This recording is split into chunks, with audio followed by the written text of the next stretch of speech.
اسی طرح سورۃ قلم کی آخری 3 آیات جو فَاتَّبَعَهُ رَبُّهُ فَجَعَلَهُ مِنَ الصَّالِحِينَ وَإِن يَكَادُ الَّذِينَ كَفَرُوا لَيُزْلِقُونَكَ بِأَبْصَارِهِمْ لَمَّا سَمِعُوا الذِّكْرَ وَيَقُولُونَ إِنَّهُ لَمَجْنُونٌ وَمَا هُوَ إِلَّا ذِكْرٌ لِلْعَالَمِينَ۔ یہ بھی انتہائی مجرب اور اکسیر ہے، تمام امت مسلمہ کا تقریباً عمل رہا۔ تو ایک بڑے بزرگ تھے، انہوں نے مجھے خط لکھا کہ میری نظر لگی آپ کو، میں نے آپ کو مولانا عبدالحنان کے گھر دیکھا تو میں نے دل میں کہا عالم ہو تو ایسا۔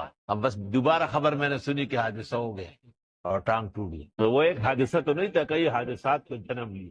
ظاہر ہے وہ ادویہ استعمال ہوئی، اس سے شوگر ہو گیا، شوگر کے نقصانات سے سٹینڈ ڈل گئے، سٹینڈ صحیح رہے یا ایسے رہے، ظاہر تو قوی رہے، اس سے تنفس پیدا ہو گیا، سانس کا عارضہ۔ بعض لوگ مجھے کہتے ہیں کہ بالکل بچا نہیں سکتے، میں نے کہا کلاشنکوف سے آپ کسی کو بچا سکتے ہیں؟ جس پہ کلاشنکوف خالی ہو چکا ہو آپ اسے اٹھا لے دوبارہ، یہی حال نظر کا ہے۔ اس سے میرا ایک اور مسئلہ حل ہو گیا، وہ یہ کہ میں نے شروع عمر میں بعض ایسے بزرگوں سے پڑھا ہے جن کو علم کے ساتھ ساتھ اللہ نے بہترین اعمال اور مال بھی بہت دیا، لیکن وہ اپنے شاگردوں کے بارے میں بہت سخت۔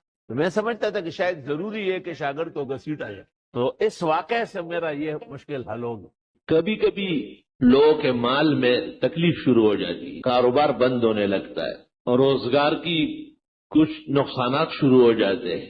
حدیث شریف میں ہے کبھی اللہ مال لے لیتا ہے، جان چھوڑ دیتا ہے۔ معلوم ہوا کہ تکلیف اور مصیبت اس شخص پر یا اس کی آل و اولاد پر آ رہی تھی، اللہ تعالیٰ نے اس کو ٹال لیا۔ مال کیا ہے؟ المال غاد دن ورائے، مال صبح و شام آتا جاتا ہے۔ پشتو میں کہتے ہیں کہ مال کیا ہے؟ یہ تو تلوے کا میل ہے، ہاتھ کا میل۔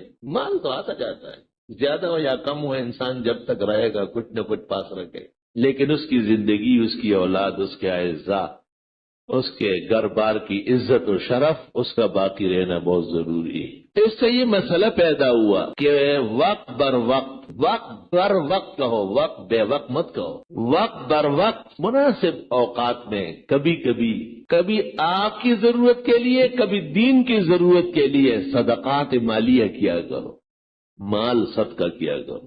ان اللہ یامرکم ان تذبحوا بقرہ، اللہ تمہیں حکم دیتا ہے کہ گائے ذبح کرو۔ ایک مصیبت آئی تھی بنی اسرائیل کو، یہ صدقے میں کالا بکرا کاٹتا ہے، کتنا کم عقل ہے۔ کالا بکرا تو خود بلا ہے، بلا سے ٹلتی ہے، توبہ کرو، بلا تو طہارت سے ٹلتی ہے۔ علماء کو چاہیے کہ خطبوں میں کہے کہ کالے رنگ کا تو قطن نہ کاٹے۔ اور ان کا کیا، یہ تو نئے مکان جب بناتے ہیں تو بکرا ذبح کر کے اس کا خون بنیادوں میں ڈال لیتے ہیں۔ میں پوچھتا پہلے تو یوں ہو کہ خون پاک ہے یا پلید؟ تو گھر کی بنیادوں میں گھر کا خیرخواہ اور مالک خود کبھی نجاست ڈالتا ہے کہ آپ نے ڈالی؟ یہ پاک لوگوں کا کام تھا، یہ ناپاکوں کا کام کیا ہے آپ۔ اور آپ نے کس مقصد کے لیے ڈالا ہے؟ تاکہ اس گھر میں مصیبت و بلا نہ آئے، تو آپ نے تو اس کی بنیادوں میں خون ڈالا ہے۔ جب تک یہ مکان قائم رہے گا اس میں خونی واقعات پیش آتے رہے۔ آپ نے تو یہ کوشش کی۔ بے عقلی اور بے علمی بڑی بڑی آفات پیدا کرتی ہے، بڑی بڑی تباہیاں مچا لے۔ اہل عقل نے کہا ہے کہ یہ بھی عقل ہے کہ عقل والوں سے مشورہ کرے، یہ بھی علم ہے کہ علماء سے پوچھ کے آپ آگے بڑھیں۔ چند سال پہلے یہ عاجز اور فقیر یہاں مصلی پہ کھڑا نہیں ہو سکتا، طالب علم نمازیں پڑھاتے تھے، شاگرد اور میں پیچھے کھڑا ہوتا تھا۔ ایک بزرگ جامع المعقول والمنقول شیخ القرآن والحدیث یہاں مہمان ہوئے۔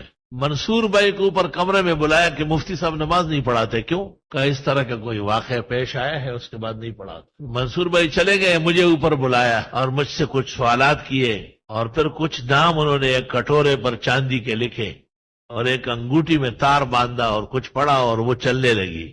وہ ایک نام کو ٹچ کرتی تھی، مجھے کہا پڑھو کیا لکھا؟ خدار امی توپ کڑا ہے۔ پھر مجھے انہوں نے وظیفہ دیا کہ آپ یہ صبح و شام پڑھیں 10 دفعہ، اعوذ باللہ من الشیطان الرجیم بسم اللہ الرحمن الرحیم، وارادوا به کیدا فجعلناهم الاخسرین، لا الہ الا اللہ، دارت فاستدارت، نارت فاستنارت، حول العرش محمد الرسول اللہ صلی اللہ علیہ وعلی آلہ وسلم، انت شافی انت کافی فی مہمات الامور، انت حسبی انت ربی انت لی نعم الوکیل۔ یہ میں پڑھتا گیا، ویسے بھی اچھے کلمات ہیں۔ 3 مہینے جب پورے ہوئے تو میں نے خواب دیکھا اور اس خواب میں مجھے کہا کہ آپ ٹھیک ہو چکے ہیں، آج نماز پڑھا لیں۔ میں نماز کے لیے آگے ہو گیا اور پڑھا لی۔ کیسے پڑھائی وہ تو بہت تکلیف کی تھی، لیکن بہرحال سحر بالمقابل اور بالضد ٹوٹتا ہے۔